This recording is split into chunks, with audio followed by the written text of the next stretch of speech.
It's a big group, and you ain't in it. I think that's a term, right? Let's talk about groups for a minute. For entertainment value only, of course. You know, make believe. Alright, right off the bat, I'm gonna be as vague as I can be in hopes this stays up. Alright, in a certain area, a group was formed.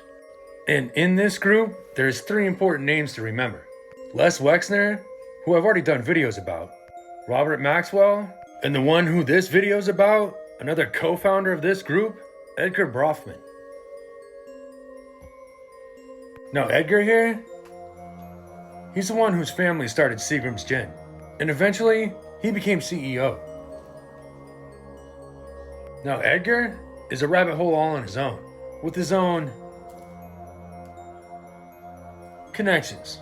But for the sake of keeping this video relevant, we're going to talk about one of his family members. And at this point, I want you to recognize if there's any similarities to someone else. And with that, let me introduce you to his daughter, Claire Bronfman. Day for Claire Bronfman, the Seagram liquor heiress who prosecutors say spent tens of millions funding the group NXIVM, whose founder was convicted of sex trafficking and child exploitation. Bronfman is due in court today. She could be looking at serious prison time.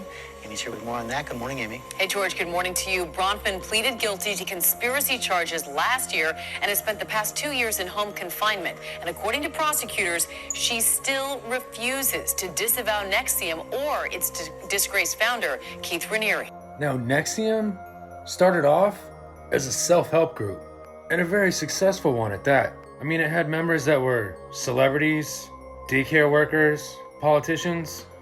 Sound familiar? Well, that self-help group was ran by this man, Keith Raniere. A jury took less than 5 hours to decide Raniere's fate. His trial lasted 7 weeks. Raniere founded the group called NXIVM. It operated out of upstate New York. And prosecutors say women who joined were brainwashed, branded, and forced to have sex with Raniere.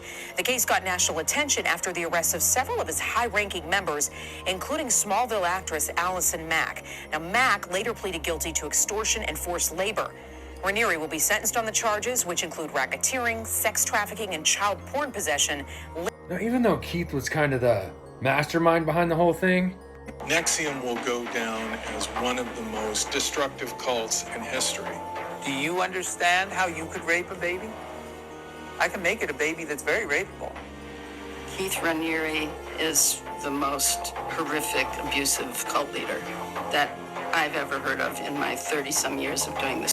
but his girlfriend in the background, old Claire here, with the money and the connections,